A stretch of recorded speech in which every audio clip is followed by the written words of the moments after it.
Hi, I'm Magda from Zero Waste Club, and today we're going to be talking about 5 things that you think are recyclable but really aren't, and then the ways that we can fix that.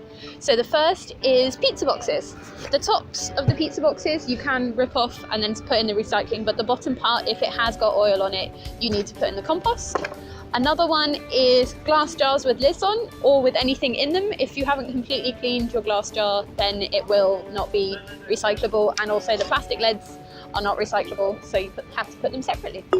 Another thing that you can't recycle is takeaway coffee cups, although if you see this symbol, then they are compostable, but aside from that, there's really no way you can recycle them. Another thing you didn't know wasn't recyclable is plastic bottles, unless you take off the top and chop off the little ring, as you can see here.